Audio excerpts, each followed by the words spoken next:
ನಮಸ್ತೆ ವಿದ್ಯಾರ್ಥಿಗಳೇ, welcome to Vedant ಪಾಠಶಾಲೆ. ಬಹಳ ದಿನಗಳ ನಂತರ ನಾನು ನಿಮ್ಮ ಮುಂದೆ ಬರ್ತಾ ಇದ್ದೀನಿ. ನಾನು ಇನ್ನು ಮುಂಚೆ ರೀತಿಯಲ್ಲೇ ಏನೇನು ಕ್ಲಾಸಸ್ ಪ್ರೊವೈಡ್ ಮಾಡ್ತಾ ಇದ್ವಿ ಆನ್ಲೈನ್ ನಮ್ಮ ಯೂಟ್ಯೂಬ್ ಚಾನಲ್ನಲ್ಲಿ, ಅದೇ ರೀತಿಯ ಟ್ರಾನ್ಸ್ಲೇಷನ್ ಕ್ಲಾಸಸ್ ನಿಮಗೋಸ್ಕರ ಬರ್ತಾ ಹೋಗುತ್ತೆ. ಸೊ ಒಂದು ವೇಳೆ ನೀವೇನಾದರೂ PSI ಪರೀಕ್ಷೆಗೆ ತಯಾರಿ ನಡೆಸ್ತಾ ಇದ್ದೀರಾ ಅಂತ ಇದ್ದಲ್ಲಿ, ನಮ್ಮ ವೇದಾಂತ್ ಪಾಠಶಾಲೆ ಕಡೆಯಿಂದ ಎಲ್ಲ PSI ಪೇಪರ್ 1ಗೆ ತಯಾರಿಯನ್ನು ನಡೆಸ್ತಾ ಇರುವಂಥ ವಿದ್ಯಾರ್ಥಿಗಳಿಗೆ ಅಂತ ಸ್ಪೆಷಲಿ ಟ್ರಾನ್ಸ್ಲೇಷನನ್ನು ತಗೊಂಡು ನಾನು ಇಲ್ಲಿ ನಮ್ಮ ಕ್ಲಾಸಸ್ನ ಮುಂಚೆ ಮಾಡ್ತಾ ಇದ್ದೆ. So I would like to continue the same in the upcoming days. So ಮುಂದಿನ ದಿನಗಳಲ್ಲಿ ನೀವು ಅವುಗಳನ್ನು ನೋಡ್ತಾ ಹೋಗ್ತೀರಾ. ಸೊ ಇಲ್ಲಿ ಬೇಸಿಕ್ ಏನಂತ ಅಂದರೆ, ಇಂಗ್ಲೀಷ್ನ ಒಂದು ಪ್ಯಾರಾಗ್ರಾಫನ್ನು ಕನ್ನಡ ಭಾಷೆಗೆ ಬರೆಯೋದು ಹೇಗೆ, ಕನ್ನಡದ ಪ್ಯಾರಾಗ್ರಾಫ್ನ ಇಂಗ್ಲೀಷ್ ಭಾಷೆಗೆ ಬರೆಯೋದು ಹೇಗೆ, ಈ ವಿಚಾರಗಳನ್ನು ನಾನು ನಮ್ಮ ಚಾನಲ್ನ ಮುಖಾಂತರ ನಿಮಗೆ ಹೇಳ್ಕೊಡ್ತಾ ಹೋಗ್ತೀನಿ. 7:15ಗೆ ತಪ್ಪದೆ ನೋಡಿ, ಲೈವ್ ಕ್ಲಾಸ್ ಇರುತ್ತೆ. ಹಾಗಾದರೆ ಇವತ್ತು ನಾನು ತೊಗೊಂಡು ಬಂದಿರುವಂಥ ಟ್ರಾನ್ಸ್ಲೇಷನ್ ಯಾವುದು ನೋಡೋಣ. ಅದಕ್ಕೂ ಮುನ್ನ ಈ ಒಂದು ಕ್ಲಾಸಸ್ ಎಲ್ಲ ಕೂಡ PSI ಪರೀಕ್ಷೆಗೆ ಬಹಳ ಉಪಯುಕ್ತವಾಗಿರುವ ಕ್ಲಾಸಸ್ ಆಗಿದೆ. ಸೊ ತಪ್ಪದೆ ನೋಡಿ, ಪ್ರತಿನಿತ್ಯ ಪ್ರಾಕ್ಟೀಸ್ ಮಾಡಿ. It will be helpful to you. ಇವತ್ತು ನೋಡಿ, ಈ ಒಂದು ಪ್ಯಾರಾಗ್ರಾಫ್ನ ನಿಮ್ಮ ಜೊತೆಯಲ್ಲಿ ಡಿಸ್ಕಸ್ ಮಾಡೋಣ ಅಂತ ಬಂದಿದ್ದೀನಿ. ಹೀಗಿದೆ: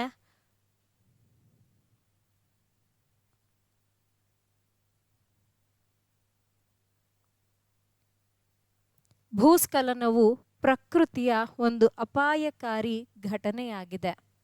ಮಳೆ ಹೆಚ್ಚು ಬಂದಾಗ ಅಥವಾ ಭೂಕಂಪ ಸಂಭವಿಸಿದಾಗ ಪರ್ವತಗಳು ಮತ್ತು ಬೆಟ್ಟಗಳ ಮಣ್ಣು ಕಲ್ಲುಗಳು ಕೆಳಕ್ಕೆ ಜಾರುವ ಪ್ರಕ್ರಿಯೆಯನ್ನೇ ಭೂಸ್ಖಲನ ಎಂದು ಕರೆಯುತ್ತಾರೆ. ಇದು ಮನೆಗಳು, ರಸ್ತೆಗಳು ಮತ್ತು ಜೀವಗಳಿಗೆ ಅಪಾಯವನ್ನುಂಟು ಮಾಡುತ್ತವೆ. ಹೀಗಿದೆ ನಮ್ಮ ಇವತ್ತಿನ ಟ್ರಾನ್ಸ್ಲೇಷನ್ನ ಒಂದು ಪ್ಯಾರಾಗ್ರಾಫ್. ನೋಡೋಣ ಬನ್ನಿ ಯಾವ ರೀತಿಯಲ್ಲಿ ಇದನ್ನು ನಾವು ಟ್ರಾನ್ಸ್ಲೇಟ್ ಮಾಡ್ತಾ ಹೋಗ್ತೀವಿ ಅಂತ. ಮೊದಲನೇ ವಾಕ್ಯ ಹೀಗಿದೆ. ಇಲ್ಲಿ ನಾವು ಯಾವ ವಿಚಾರದ ಬಗ್ಗೆ ಮಾತಾಡ್ತಾ ಇದ್ದೀವಿ, ಸೊ ಅದೇ ನಮ್ಮ ಸಬ್ಜೆಕ್ಟ್ ಆಗ್ತಾ ಹೋಗುತ್ತೆ. ಇಲ್ಲೊಂದು ಬಹಳ ದಿನ ಆಯ್ತಲ್ವಾ, ಸೊ ಹಾಗಾಗಿ ಒಂದು ಸಣ್ಣ ಬ್ರಷ್ ಅಪ್ ಮಾಡ್ತೀನಿ, ನೋಡ್ಕೊಳ್ಳಿ. ಯಾವುದೇ ಒಂದು ವಾಕ್ಯವನ್ನು ರಚನೆ ಮಾಡಬೇಕು, ಇಂಗ್ಲೀಷ್ನಲ್ಲಿ ನೀವು ಯಾವುದೇ ಒಂದು ವಾಕ್ಯದ ರಚನೆ ಮಾಡಬೇಕು ಅಂತ ಇದ್ದಲ್ಲಿ ವೆರಿ ಸಿಂಪಲ್ ಆಗಿ ಈ ಒಂದು ಫಾರ್ಮುಲಾನ ಯೂಸ್ ಮಾಡ್ತೀರಾ. ಫಾರ್ಮುಲಾ ಏನು? Subject plus verb plus object. ಇದನ್ನು ನೀವು ಯೂಸ್ ಮಾಡ್ತಾ ಹೋಗ್ತೀರಾ. ಅದೇ ನೀವು ಕನ್ನಡದ ಭಾಷೆಯಲ್ಲಿ, ನಮ್ಮ ಭಾಷೆಯಲ್ಲಿ ಒಂದು ವಾಕ್ಯವನ್ನು ರಚನೆ ಮಾಡಬೇಕು. ಹಾಗಾದರೆ ಅದನ್ನು ರಚನೆ ಮಾಡೋದಕ್ಕೆ ಫಾರ್ಮುಲಾ ಇದೆಯಾ? ಹೌದು, ಇದೆ. ಫಾರ್ಮುಲಾ ಏನಪ್ಪ ಅಂತಂದರೆ subject plus object plus verb. ನೆನ್ಪಿಟ್ಕೊಳ್ಳಿ, ಕನ್ನಡ ಭಾಷೆಯಲ್ಲಿ ಕೊನೆಯಲ್ಲಿ ಬರುವುದೇ ಕ್ರಿಯಾಪದ. ಯಾವಾಗಲೂ ಕೂಡ ನಾವು ಕನ್ನಡ ಭಾಷೆಯಲ್ಲಿ ಕ್ರಿಯಾಪದ ಕೊನೆಯಲ್ಲಿ ನೋಡ್ತೀವಿ. ಎಕ್ಸಾಂಪಲ್ ಇಲ್ಲೇ ತೋರಿಸ್ತಾ ಇದ್ದೀನಿ ನೋಡಿ, ಆಗಿದೆ, ಯಾಗಿದೆ ಅನ್ನುವಂಥದ್ದು ಇಲ್ಲಿ ಬಂದಿದೆ. ಈ ಎರಡು ಫಾರ್ಮುಲಾಸ್ ಏನಿದೆ, these are very important two formulas. ಪ್ರತಿಯೊಬ್ಬ ವಿದ್ಯಾರ್ಥಿಯು ಇದನ್ನು ನೋಟ್ ಮಾಡ್ಕೋಬೇಕು. ಬಿಕಾಸ್ ನಾನು ನಿಮಗೆ ಬೇರೆಯವರ ರೀತಿಯಲ್ಲಿ ಇಡೀ ಒಂದು ವಾಕ್ಯವನ್ನು ಡೈರೆಕ್ಟ್ ಟ್ರಾನ್ಸ್ಲೇಷನ್ ಹೇಳ್ಕೊಡಲ್ಲ. ಒಂದೊಂದು ಪದದ ಅರ್ಥವನ್ನು ತಿಳಿಸ್ತಾ, ಅದು ಸಬ್ಜೆಕ್ಟಾ, ವರ್ಬಾ ಅಥವಾ ಆಬ್ಜೆಕ್ಟಲ್ಲಿ ತೊಗೊಳ್ಳೋದಾದರೆ ಅದು ಯಾವ ಪಾರ್ಟ್ಸ್ ಆಫ್ ಸ್ಪೀಚಿಗೆ ರಿಲೇಟ್ ಆಗುತ್ತೆ, ಇದನ್ನೆಲ್ಲ ಹೇಳಿ ನಾನು ಮುಂದಕ್ಕೆ ಹೋಗ್ತೀನಿ. ತುಂಬ ಸಿಂಪಲ್ಲಾಗಿ ನಾವು ಟ್ರಾನ್ಸ್ಲೇಷನ್ ಕಲಿಬೇಕು ಅಂದರೆ ಈ ಎರಡು ಫಾರ್ಮುಲಾ ಅಷ್ಟೇ. ಇದು ಎರಡು ಗೊತ್ತಿದ್ರೆ ಈಸಿಯಾಗಿ ಕಲ್ತ್ಕೋಬಹುದು. ಆ್ಯಂಡ್ ತುಂಬ ಜನ ಇದನ್ನು ಅಪ್ಲೈ ಮಾಡಿದ್ದಾರೆ. ಆಲ್ರೆಡಿ ಅವ್ರ ಪರೀಕ್ಷೆಗಳನ್ನು ಬರೆದು ಈಗ ಅವರ ನೆಚ್ಚಿನ ಕೆಲಸದಲ್ಲೂ ಕೂಡ ಇದ್ದಾರೆ. ಸೊ ಮುಂದೆ ಅದು ನಿಮಗೂ ಕೂಡ ಆಗುತ್ತೆ. ಅದನ್ನು ನೀವು ನಿಮ್ಮದಾಗಿಸ್ಕೋಬೇಕು ಅಂದರೆ you should practise from the basics. And ನಾವು ಬೇಸಿಕ್ ಸ್ಟಾರ್ಟ್ ಮಾಡೋದು ಇಲ್ಲಿಂದ. ಇದನ್ನು ಎಲ್ಲ ಕೂಡ ನೋಟ್ ಮಾಡ್ಕೊಳ್ಳಿ. ನೀವು ನೋಟ್ ಮಾಡ್ಕೊಳ್ಳಿ, ಅಷ್ಟೊತ್ತಿಗೆ ನಾನಿಲ್ಲಿ ವೊಕ್ಯಾಬ್ಯುಲರಿಯನ್ನು ಈಗ ಬರಿತಾ ಹೋಗ್ತೀನಿ. ಭೂಸ್ಖಲನ ಅಂತ ಕೊಟ್ಟಿದ್ದಾರೆ. ಇದರ ಅರ್ಥ ಏನು ಅಂತಂದರೆ ಲ್ಯಾಂಡ್ ಸ್ಲೈಡ್ಸ್ ಅಂತ ಕರಿತೀವಿ. ಓಕೆನಾ? ಪ್ರಕೃತಿ ಅಂತ ಅಂದರೆ ನೇಚರ್ ಅಂತ ನಾವಿಲ್ಲಿ ತಗೊಳ್ಬಹುದು. ಬೇರೆ ಸಮಾನಾರ್ಥಕ ಪದ ನಿಮಗೆ ಗೊತ್ತಿದ್ದಲ್ಲಿ you can easily take it. Dear students, ma'am ಬರಿತಾ ಇದ್ದಾರೆ, ಇದೇ ತಗೊಳ್ಳೋಣ, ಇಲ್ಲ. ನಿಮಗೆ ಬೇರೆ ಇನ್ಯಾವುದಾದ್ರೂ ಪದ ಗೊತ್ತಿದೆ ಅಂತಿದ್ದಲ್ಲಿ you are free to take, ನೀವು ಆರಾಮಾಗಿ ತೊಗೋಬಹುದು. ನಾನು ಜನರಲ್ ಪದಗಳನ್ನು ಬರಿತೀನಿ, ಎಲ್ಲರೂ ಕೇಳಿರೋ ಅಂಥ ಪದಗಳನ್ನು ಬರಿತೀನಿ ಅಷ್ಟೇ. ನಿಮಗೆ ಬೇರೆ ಗೊತ್ತಿದ್ರೆ ತಗೊಳ್ಳಿ. ಒಂದು ಅಂತ ಕೊಟ್ಟಿದ್ದಾರೆ, ಒನ್ ಅಂತ ಬರೆದ್ರೂ ಆಯಿತು, ಎ ಅಂತ ಬರೆದ್ರೂ ಆಯಿತು, ಆ್ಯನ್ ಅಂತ ಬರೆದ್ರೂ ಆಯಿತು. ಯಾಕಿದು ಮೂರು ಥರ ಹೇಳ್ತಾ ಇದ್ದೀರಾ? ಒಂದು ಅಂದರೆ ನಾವು ಒನ್ ಅಂತ ಹೇಳ್ತೀವಿ, ಇದೆಲ್ಲ ನಮಗೆ ಗೊತ್ತಿರೋ ಅಂಥದ್ದೇ. ಎ ಅಥವಾ ಆ್ಯನ್ ಯಾಕೆ ಇಲ್ಲಿ ತೊಗೊಳ್ತಾ ಇದ್ದೀನಿ? ಕಾನ್ಸನೆಂಟ್ ಏನಾದರೂ ಮುಂದಿನ ಪದ ಬಂದರೆ ಎ ತೊಗೊಳ್ತೀವಿ, ಇದು ವಾವೆಲ್ಸಲ್ಲಿ ಬರುತ್ತೆ. ಅಕಸ್ಮಾತ್ ವಾವೆಲ್ಸ್ ಬಂದರೆ ನಮಗೆ A E I O U ಅಂತ ಏನಾದರೂ ಬಂದರೆ ಆ್ಯನ್ ತೊಗೊಳ್ತೀವಿ. ಕಾನ್ಸನೆಂಟ್ಸ್ ಬಂದರೆ ಎ ತೊಗೋತೀವಿ, A E I O U vowels ಬಂದರೆ ಆ್ಯನ್ ತೊಗೊತೀವಿ. ಗೊತ್ತಿಲ್ಲ ಮುಂದಿನ ಪದ ಏನಿರಬಹುದು, ನನಗೆ ಗೊತ್ತಿಲ್ಲ. ಸೊ ಅದಕ್ಕೋಸ್ಕರ 3 ಆಪ್ಷನ್, 3ರಲ್ಲಿ ಒಂದು ಡಿಪೆಂಡಿಂಗ್ ಆನ್ ದ ವರ್ಡ್ ಅಷ್ಟೇ. ಓಕೆ, ಅಪಾಯಕಾರಿ ಅಂತ ಇದೆ, ಇದನ್ನು ನಾವು ಡೇಂಜರಸ್ ಅಂತ ತಗೊಳ್ತಾ ಹೋಗೋಣ. ಘಟನೆ ಅಂತ ಇದೆ, ಘಟನೆ ಅನ್ನುವಂಥದ್ದನ್ನು ನಿಮಗೆ ಯಾವ ಪದ ಗೊತ್ತು ನೀವು ಅದರ ಬಳಕೆಯನ್ನು ಮಾಡಿ. ಇಲ್ಲಿ ನಾನು ಈ ಒಂದು ಘಟನೆಯಾಗಿದೆ ಅನ್ನೋ ಪದ ಇದೆ ಅಲ್ವಾ, ನಾನು ಇದನ್ನು ಹೀಗೆ ಬರಿತಾ ಇದ್ದೀನಿ. ಏನಂತ ಬರಿತಾ ಇದ್ದೀನಿ ಅಂತಂದರೆ ಫಿನಾಮಿನನ್ ಅಂತ ಬರಿತಾ ಇದ್ದೀನಿ. ಯಾಗಿದೆ ಅಂತ ಎಲ್ಲೇ ನೀವು ಯಾಗಿದೆ ಅನ್ನೋ ಪದ ನೋಡಿದ್ರು ಈಸ್ ಅಂತ ತಗೊಂಡ್ರೆ ಮುಗೀತು. ಓಕೆ, ಐ ಹೋಪ್ ನೀವು ಈ 2 ಫಾರ್ಮುಲಾಸ್ನ ಬರ್ಕೊಂಡಿದ್ದೀರಾ ಅಂತ ಭಾವಿಸಿದ್ದೀನಿ. ಕ್ಲಿಯರಾ? ಬರ್ಕೊಂಡಿದ್ದಾಯ್ತಾ? ಪ್ರತಿಯೊಬ್ಬರು ಕೂಡ ನೋಟ್ ಮಾಡ್ಕೋಬೇಕು. These are very very important dear students. Okay, yes, ಬರ್ಕೊಂಡಿದ್ದೀರಾ ಅಂತ ಭಾವಿಸ್ತಾ ನಾನು ಇದನ್ನು ಕ್ಲಿಯರ್ ಮಾಡ್ತಾ ಇದ್ದೀನಿ. ಒಂದು ವೇಳೆ ಬರ್ಕೊಂಡಿಲ್ಲ ಅಂತಿದ್ದಲ್ಲಿ ಸ್ವಲ್ಪ ವಿಡಿಯೋನ ಬ್ಯಾಕ್ ಮಾಡಿಬಿಟ್ಟು ನೀವೇನು ಮಾಡಿ ರಿವೈಂಡ್ ಮಾಡಿಬಿಟ್ಟು ಅದನ್ನು ಬರ್ಕೋಬಹುದು. ಈಗ ನೋಡೋಣ ಇದನ್ನು ಹೇಗೆ ಯಾವ ರೀತಿಯಲ್ಲಿ ಬರೆಯೋದು ಅಂತ. ನಾವಿಲ್ಲಿ ಯಾವುದರ ಬಗ್ಗೆ ಮಾತಾಡ್ತಾ ಇದ್ದೀವಿ, ನಮ್ಮ ವಿಷಯ ಏನು, ಮೇನ್ ವಿಷಯ ಏನೋ ಅದೇ ನಮ್ಮ ಸಬ್ಜೆಕ್ಟ್ ಆಗುತ್ತೆ.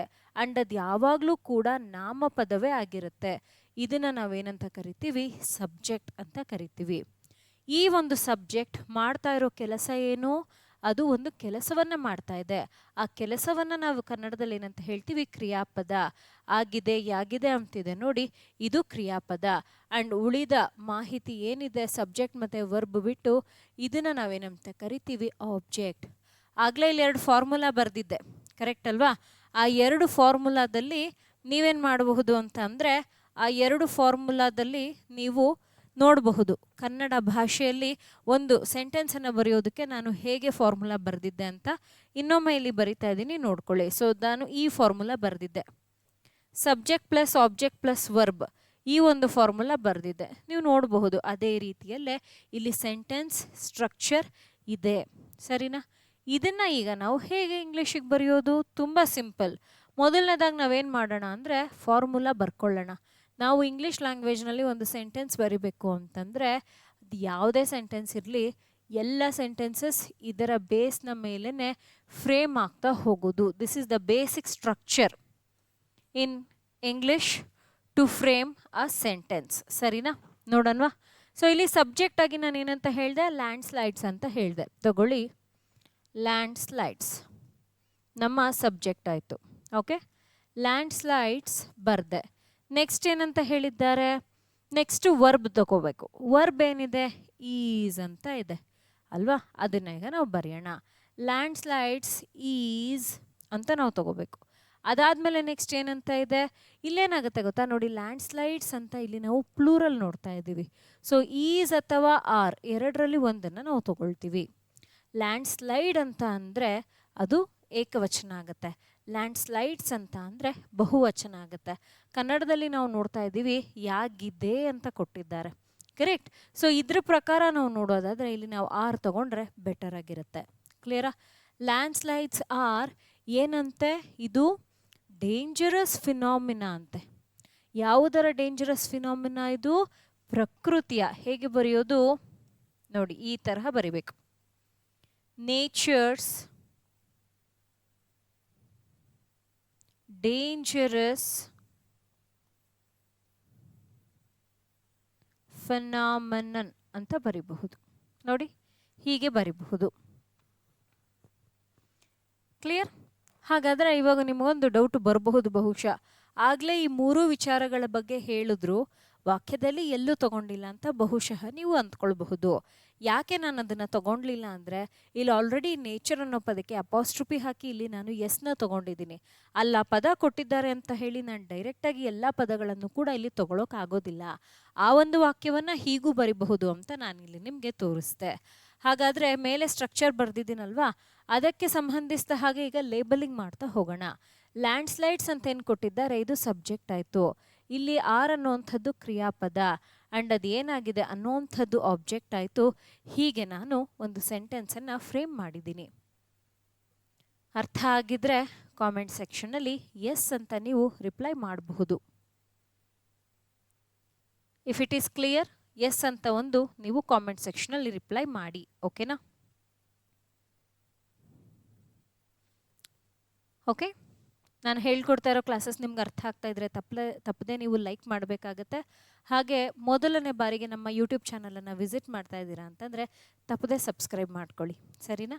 ಎಸ್, ಮುಂದಕ್ಕೆ ಹೋಗೋಣವಾ? ಮೊದಲನೇ ವಾಕ್ಯ ಇದಾಗಿತ್ತು. ಈಗ ಮುಂದಕ್ಕೆ ಹೋಗ್ತಾ ಇದ್ದೀನಿ. ನಮ್ಮ ಮುಂದಿನ ವಾಕ್ಯ ಹೀಗಿದೆ. ನೋಡೋದಕ್ಕೆ ಸ್ವಲ್ಪ ಲೆಂತಿ ಇದೆ, but this is very easy. ಹೇಗೆ ಈಸಿ ಆಗುತ್ತೆ ಅದನ್ನು ಕೂಡ ಹೇಳ್ತೀನಿ, ಗಮನ ಇಡಿ. ಮಳೆ ಹೆಚ್ಚು ಬಂದಾಗ ಈ ತರಹ ಇದೆ. ಸೊ ಮಳೆ ಅನ್ನೋ ಪದವನ್ನು ನಾವು ರೈನ್ ಫಾಲ್ ಅಂತ ತಗೊಳ್ಳೋಣ. ಹೆಚ್ಚು ಅಂದರೆ ಮೋರ್. ಬಂದಾಗ ಇದ್ರ ಬಗ್ಗೆ ನಾನು ಆಮೇಲೆ ಮಾತಾಡ್ತೀನಿ. ಓಕೆನಾ? ಅಥವಾ ಆರ್ ಭೂಕಂಪ ಸಂಭವಿಸಿದಾಗ ಅಂತ ಕೊಟ್ಟಿದ್ದಾರೆ. ಅಂದರೆ ಭೂಕಂಪನ ಅಂತ ಅರ್ಥ. ಸೊ ಇಲ್ಲಿ ನಾನು ಬರಿತಾ ಇದ್ದೀನಿ ಅರ್ಥ್ಕ್ವೇಕ್. ಇದು ಸಂಭವಿಸಿದಾಗ, ಇದು ಆಮೇಲೆ ನಾನು ಹೇಳ್ಕೊಡ್ತೀನಿ ನಿಮಗೆ ಇವೆರಡು ಪದಗಳನ್ನು. ಪರ್ವತಗಳು ಅಂತ ಇದೆ. ಪರ್ವತಗಳು ಅಂತ ಅಂದರೆ ಮೌಂಟೇನ್ಸ್ ಅಂತ ತಗೊಳ್ಳಿ. ಮತ್ತು ಆ್ಯಂಡ್ ಬೆಟ್ಟಗಳ ಅಂತ ಕೊಟ್ಟಿದ್ದಾರೆ, ಹಿಲ್ಸ್ ಅಂತ ತಗೊಳ್ಳಿ. ಮಣ್ಣು ಅಂತ ಕೊಟ್ಟಿದ್ದಾರೆ ನೋಡಿ, ಮಣ್ಣು ಸಾಯಿಲ್ ಅಂತ ನೀವು ತಗೋಬಹುದು. ಕ್ಲಿಯರಾ? ಮಣ್ಣು ಅನ್ನೋ ಪದವನ್ನು ನೀವು ಸಾಯಿಲ್ ಅಂತ ತಗೊಳ್ಬಹುದು.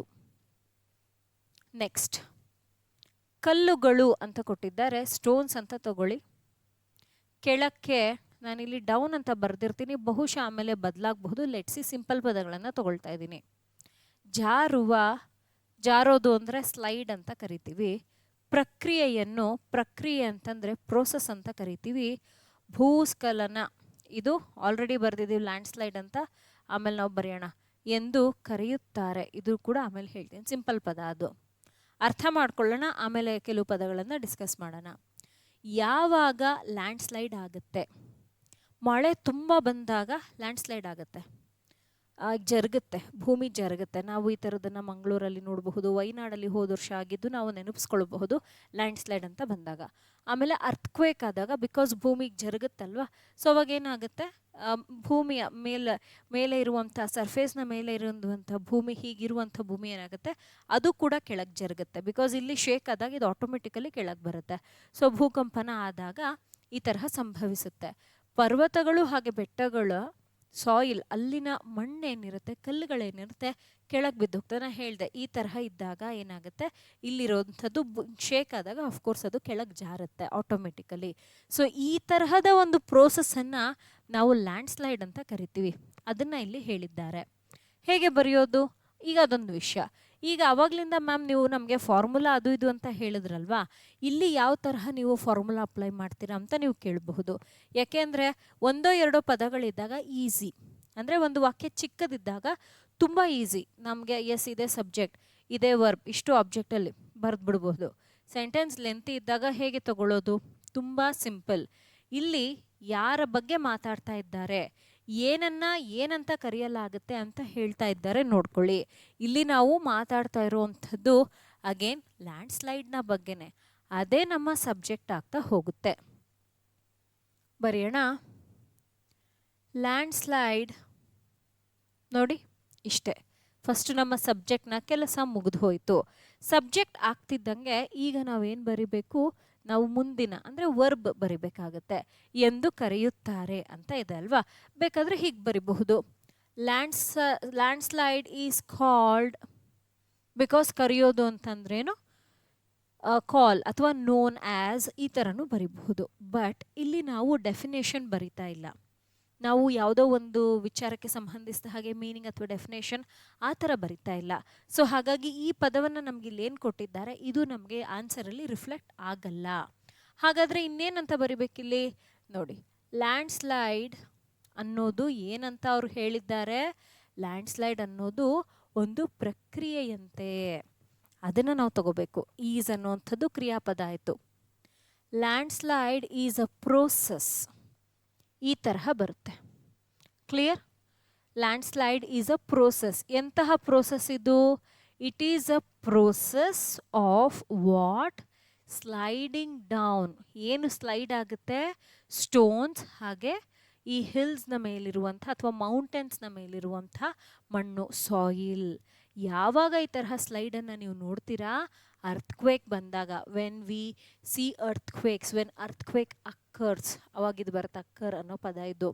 And when it rains more, ಏನು ಹೇಳ್ತಾ ಇದ್ದೀನಿ? ವೆನ್ ಅಂತ 2 ಸರ್ತಿ ಬಳಸಿದೆ. ಯಾಕೆ? ಬಂದಾಗ, ಆಗ ಅಂತ ಹೇಳ್ತಾ ಇದ್ದೀರಾ.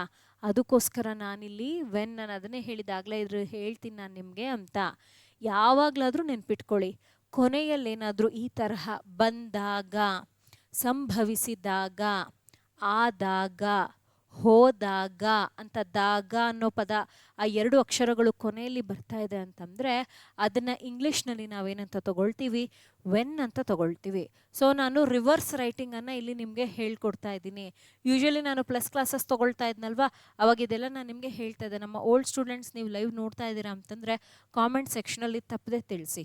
ಓಕೆ, ಸೊ ರಿವರ್ಸ್ ರೈಟಿಂಗ್ ನಿಮ್ಗೆ ಏನಾಗುತ್ತೆ? ವಾಕ್ಯ ಕಂಪ್ಲೀಟಾಗಿ ಸರಿಯಾಗಿ ಬರೆಯೋದಕ್ಕೆ ಸಹಾಯ ಮಾಡುತ್ತೆ. ಈಗ ಇಲ್ಲಿ ಬರಿತಾ ಇದ್ದೀನಿ, landslide is a process. ಎಂತಹ ಪ್ರೋಸೆಸ್ ಇದು? ಬರಿತಾ ಇದ್ದೀನಿ ನೋಡಿ. Is a process of sliding down, ಜಾರುವ, ಕೆಳಗೆ ಜಾರುವ ಅನ್ನೋ ಪದವನ್ನು ನಾನು ಹೀಗೆ ಬರೆದಿದ್ದೀನಿ. ಸ್ಲೈಡಿಂಗ್ ಡೌನ್ ಆಫ್, ಏನು ಕೆಳಗಡೆ ಬೀಳುತ್ತಂತೆ? ಆಫ್ ಸ್ಟೋನ್ಸ್, ಕಮ ಸಾಯಿಲ್, ಯಾವುದರ? Of mountains and hills, of mountains and hills. ಯಾವಾಗ?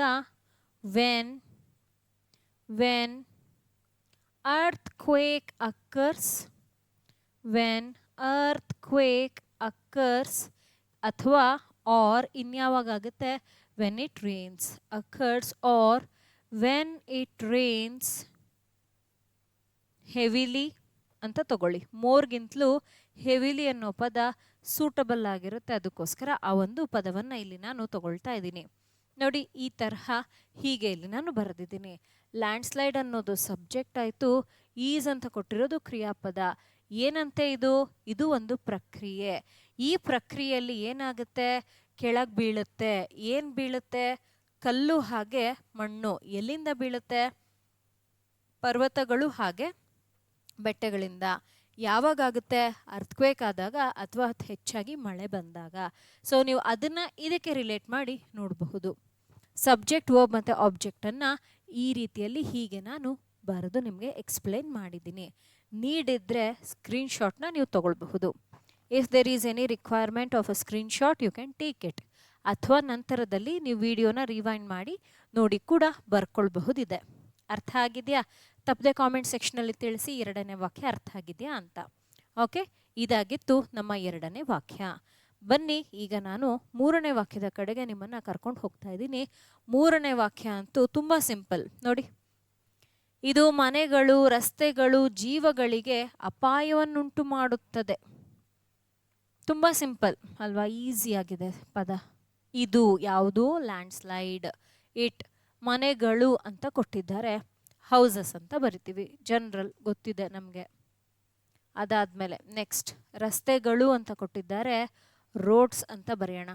ಮತ್ತು ಜೀವಗಳಿಗೆ ಅಂತ ಕೊಟ್ಟಿದ್ದಾರೆ, ಲೈವ್ಸ್. ಅಪಾಯ, ಡೇಂಜರ್ ಅಂತ ತಗೊಬಹುದು. ಬೇರೆ ಸಮಾನಾರ್ಥಕ ಪದ ಗೊತ್ತಿದ್ರೆ you can take it. So ಇಲ್ಲಿ ನಾನು ತಗೊಳ್ತಾ ಇದ್ದೀನಿ ಡೇಂಜರ್. ಬೇರೆ ಇನ್ಯಾವ ಪದ ತಗೋಬಹುದು? ಥ್ರೆಟ್. ಥ್ರೆಟ್ ಅಂದರೆ ಬೆದರಿಕೆ ಅನ್ನೋ ಪದ ಬರುತ್ತೆ. So it is up to you, ನಿಮ್ಮ ಇಷ್ಟ. ಇವೆರಡನ್ನು ಬಿಟ್ಟು ಬೇರೆ ಗೊತ್ತಿದ್ರೆ ಅದನ್ನು ತಗೊಳ್ಳಿ. ಉಂಟು ಮಾಡುತ್ತದೆ ಇದ್ರ ಜೊತೆಯಲ್ಲೇ ಸೇರಿಕೊಂಡಿದೆ. ಸೊ ಇಲ್ಲಿ ನಾವು ಹ್ಯಾಪನ್ಸ್ ಅಂತ ತಗೊಳ್ಬಹುದು ಅಥವಾ ಫೋರ್ಸಸ್ ಅಂತ ಕೂಡ ತಗೊಳ್ಬಹುದು. ಕ್ಲಿಯರ್? ಎರಡರಲ್ಲಿ ಒಂದು. ಅಥವಾ ಕಾಸಸ್ ಅನ್ನೋದು, ಈಗ ನೆನಪು ಬಂತು ಇನ್ನೊಂದು ಪದ, ಕಾಸಸ್. ಮೂರರಲ್ಲಿ ಒಂದು ಯಾವುದಾದ್ರು ತಗೊಳ್ಳಿ, but I prefer causes. Okay, next. So ಇಲ್ಲಿ ಇದು ಅಂತ ಏನು ಕೊಟ್ಟಿದ್ದಾರೆ? ಲ್ಯಾಂಡ್ ಸ್ಲೈಡ್ ಬಗ್ಗೆ ಹೇಳ್ತಾ ಇದ್ದಾರೆ. ಇದೇ ಏನಾಯಿತು? ಸಬ್ಜೆಕ್ಟ್ ಆಯಿತು. ಉಂಟು ಮಾಡುತ್ತದೆ ಅಂತ ಏನು ಕೊಟ್ಟಿದ್ದಾರೆ? ಕ್ರಿಯಾಪದ. ಏನನ್ನು ಉಂಟು ಮಾಡುತ್ತೆ? ಯಾರಿಗೆ? ಏನನ್ನು ಉಂಟು ಮಾಡುತ್ತೆ? ಡೇಂಜರನ್ನು. ಯಾರಿಗೆ ಉಂಟು ಮಾಡುತ್ತೆ? ಈ 3 ಜನಕ್ಕೆ ಉಂಟು ಮಾಡುತ್ತೆ. ಆ್ಯಂಡ್ ಇದೇನಾಯಿತು? ಆಬ್ಜೆಕ್ಟ್ ಆಯಿತು. ಸರಿನಾ? ಈಗ ಬರೆಯುವ ಸಮಯ. ಬರೆಯೋಣವಾ? ಬರ್ಕೊಳ್ಳಿ. Subject plus verb plus object. Subject ಆಗಿ ಇಲ್ಲೇನಿದೆ? ಇದು ಅನ್ನೋ ಪದ ಇದೆ, ತಗೊಳ್ಳಿ ಇಟ್. ಕ್ರಿಯಾಪದ ಆಗಿ ಏನಿದೆ? ಈ 3ರಲ್ಲಿ ಒಂದು ನಾನು ಕಾಸಸ್ ತಗೊಳ್ತಾ ಇದ್ದೀನಿ. It causes. ಈ ತರಹ ಹೀಗೆ ನಾನು ಬರಿತಾ ಇದ್ದೀನಿ. ಏನನ್ನು ಅದು ಉಂಟು ಮಾಡುತ್ತೆ ಅಂತ ಹೇಳ್ತಾ ಇದ್ದಾರೆ? ಡೇಂಜರ್. It causes danger. ಯಾರಿಗೆ?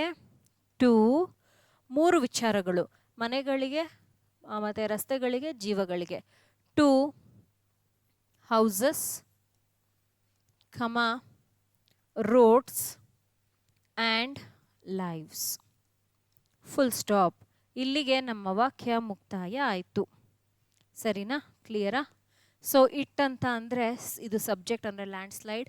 ಕಾಸಸ್ ಅಂತ ಅಂದರೆ ಉಂಟು ಮಾಡುತ್ತದೆ.